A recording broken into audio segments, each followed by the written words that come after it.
जब हम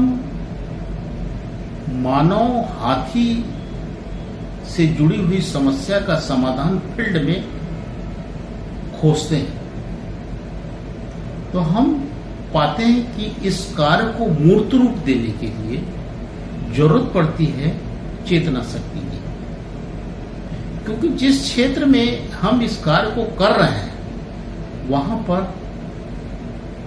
हाथी का रहवास है, विचरण है, और हमारे अंचलवासी भाई बहन उसी क्षेत्र में अपने परिवार से रह रहे हैं। तो चेतना है क्या? चेतना को पहले समझेंगे तो चेतना की शक्ति को हम समझेंगे। चेतना है डिग्री ऑफ अवेयरनेस। कौन करेगा, कैसे करेगा, ये हमको सोचना है। तो आप पाएंगे कि हाथी जितना विशाल होता है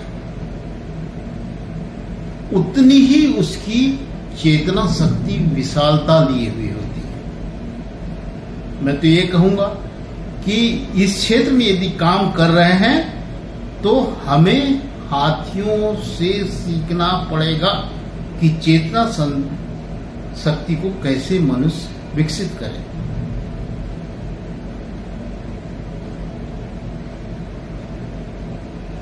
क्या हाथी में चेतना शक्ति है?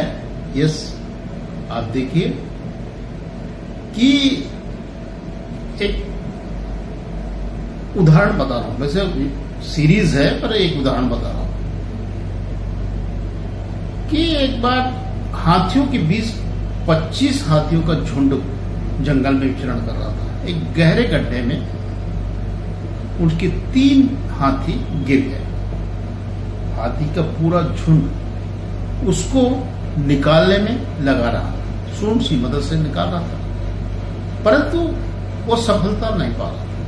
हमारी एक टीम थी, हाथी मित्र दल थी, जिसको लीड कर रहे थे श्याम बिहारी पांडे, रेंज अफसर। उन्होंने देखा कि हाथी इसमें सफल नहीं हो पा रहा है, हमको अपने तरफ से कुछ करना होगा। तो उन्होंने उस डबरे गहरे गड्ढे से एक स्टेट केसेस बनाना चालू कर दिया, कुदारी पौड़ा से, लोकल टेक्निक से। हाथी दूर से देख रहे थे, मुश्किल से 500 मीटर की दूरी पर वॉच कर रहे थे कि ये तो मनुष्य हमारी मदद के लिए है, तो शांत रहे। और कुछ ही देर में हमारी टीम ने गड्ढे से स्टेयरकेस बना करके हाथी को बाहर निकाल दिया। हाथी की जो आवाज करने की स्टाइल है, नरियाना बोलते हैं गांव के लोग, वो करने लगे अपने जो बिछड़े हुए हाथियों को देख करके। गांव वालों ने बोला कि देखिए साहब, ये हमको आशीर्वाद दे रहे हैं। तो ऐसा होता है, उनकी विशालता का एक उदाहरण है। अभी हम लोग जो जन जागरूकता कर रहे हैं उसमें है पॉम्पलेट बांटना, नुक्कड़ नाटक एदा कदा कर देना, रेडियो प्रशासन कर देना, हाथी दिवस मना लेना, वन महोत्सव मना लेना। ये डिग्री ऑफ एवोल्यूशन की श्रेणी में हम देखेंगे तो इसका परसेंटेज अभी 20% है। अभी इसकी डिग्री को बढ़ाना पड़ेगा। इसकी डिग्री को बढ़ाने के लिए कैसे होंगे? हमको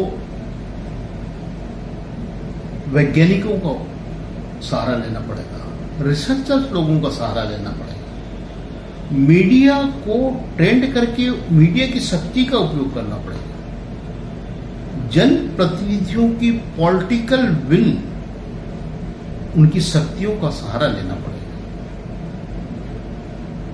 शासन प्रशासन के समक्ष हाथी को आने वाली परेशानियां और विवाद के कारणों से अवगत कराना होगा। ऐसे बहुत सारे हैं। तो डिग्री आप अवेयरनेस जितना बढ़ाते जाएंगे उतना हमको सफलता मिलेगा, और वही बनाती है चेतना शक्ति।